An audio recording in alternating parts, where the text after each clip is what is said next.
देश के इतिहास में जब मेवात का नाम आता है तो उस घटना को याद किया जाता है जब यहाँ से देश की आज़ादी के बाद पार्टीशन और पलायन की बातें चल रही थी।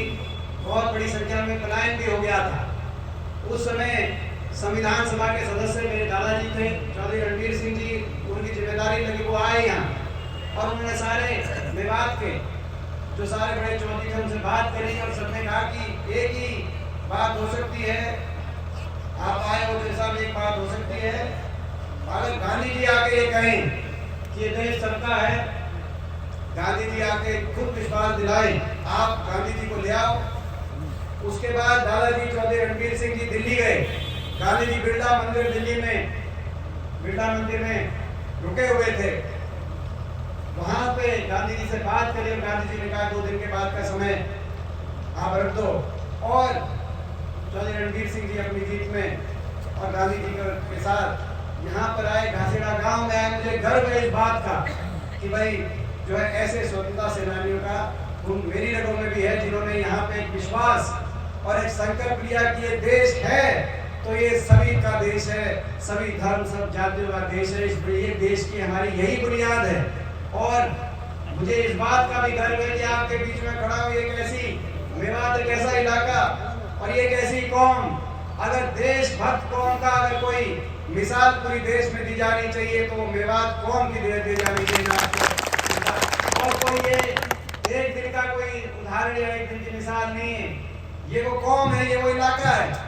देश के कभी बाहर से किसी शक्ति ने देश की तरफ गलत नजर से अगर देश को देखने का काम किया है तो ये मेवात, ये इलाका, ये कौम हमेशा देश के लिए देशभक्ति की भावना से और कुर्बानी बलिदान की भावना से ये कौम खड़ी हुई है।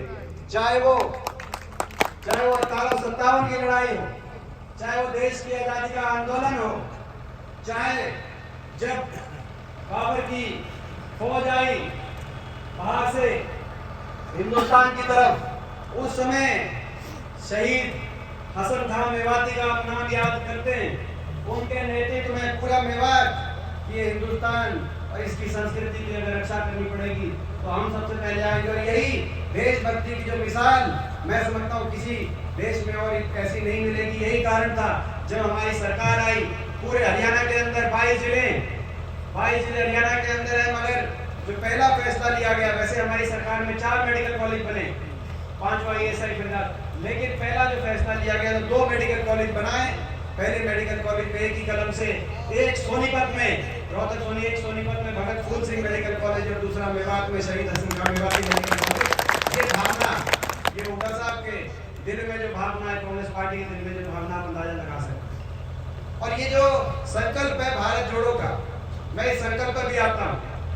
ये भारत जोड़ो का बीजेपी वाले पूछते हैं हमसे, आपसे भी पूछते होंगे कि भारत तो टूटा ही नहीं, यही बोलते हैं, उनको कुछ बोलना नहीं आ रहा, कह रहे भारत तो टूटा नहीं, कांग्रेस किसको जोड़ रही है। सही बात है, मगर टूटा तो नहीं, मगर आपने अंतर पैदा कर दिए, आपने दरारें पैदा कर दी।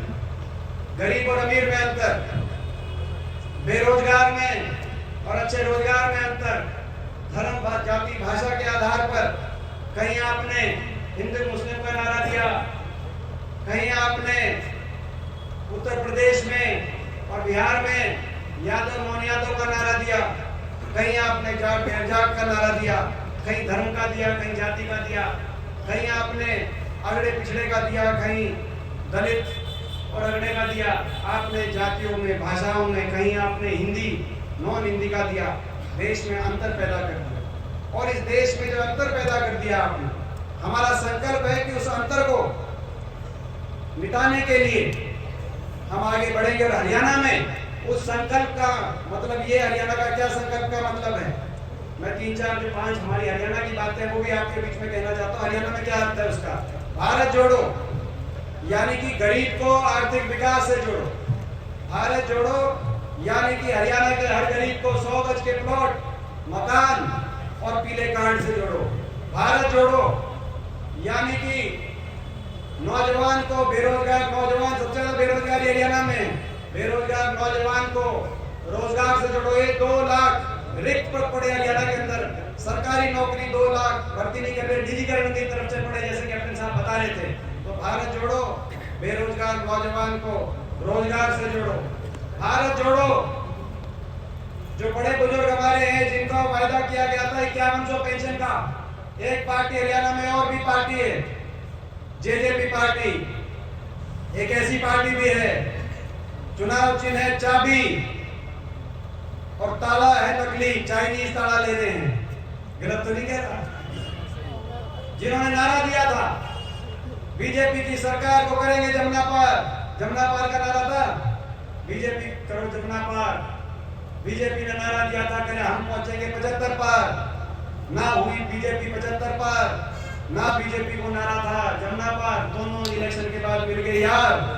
बीजेपी को तो कर दिया था लोगों ने जमुना पार, सरकार भी पूरी मेजोरिटी से आई थी, 40 पे टकी थी, लेकिन इन्होंने धोखा दिया अपने मतदाता को। आज हरियाणा के अंदर, मैं परसों उचाना के अंदर गया था, करसिंगू गांव में, जिस गांव के अंदर मात्र 10 वोट, 10,000 वोट का गांव है, 10-15 वोट ही बाहर गई होंगी, सारी वोट जेजेपी को पड़ी थी। और उस गांव ने परसों उचाना हल्के के अंदर संकल्प कर दिया कि भाई जो है जेजेपी पार्टी को अगले चुनाव के अंदर वोट नहीं मिलेगी, बीजेपी के किसी नेता को उसमें भी नहीं देंगे अगले चुनाव में। संकल्प उस गांव में किया, विश्वासघात किया इस पार्टी ने।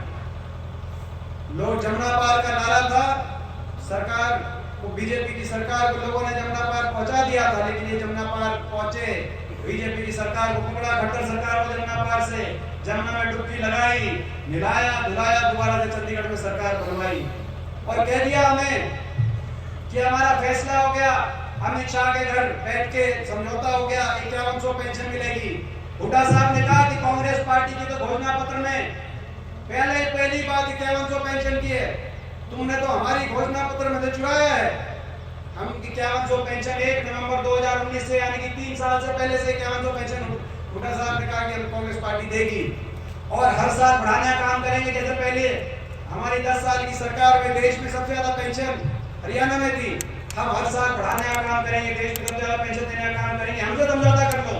बोला नहीं, अमित शाह के घर समझौता हुआ है, आपसे नहीं दिलवाएंगे, कांग्रेस पार्टी से नहीं दिलवाएंगे, हम तो बीजेपी से और खट्टर सरकार से दिलवाएंगे। पूछना चाहता हूँ बड़े बुजुर्गों से, 5100 पेंशन आई या नहीं आई, कौन जिम्मेदार है?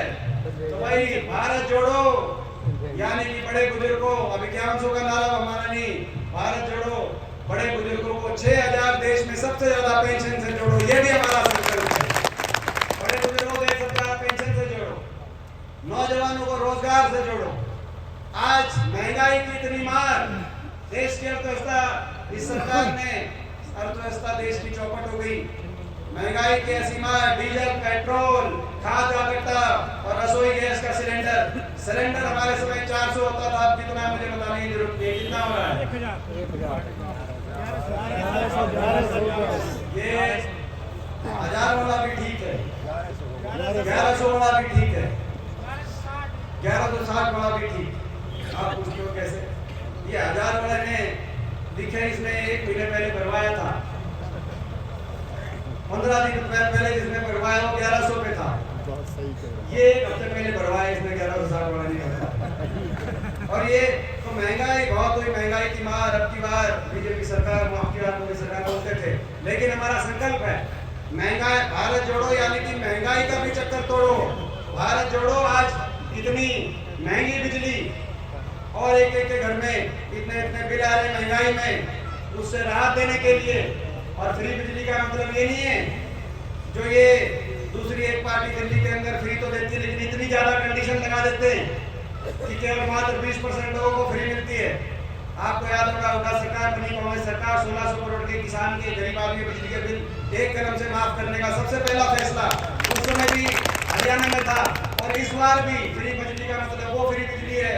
अभी हिमाचल में कांग्रेस की सरकार बनी तो पहली सरकार की कैबिनेट मीटिंग में एक लाइन का नोट कि भाई 300 यूनिट सबकी फ्री बिजली। तो भाई हरियाणा के अंदर महंगाई, भारत जोड़ो, महंगाई का चक्कर तो तोड़ो और हर परिवार को 300 यूनिट फ्री बिजली से जोड़ो। ये भी भारत जोड़ो यात्रा का हमारा संकल्प है। भारत जोड़ो, किसान को एमएसपी की गारंटी और सम्मान से जोड़ो। इन्होंने किसान की पगड़ी उठाने का काम किया, 750 किसानों के घरों के चिराग बुझ गए, 1 साल तक बैठे रहे हमारे भाई। कमाई 1 साल तक। और यही जेजेपी पार्टी कहती थी कि ये बिल वापस नहीं हो सकते।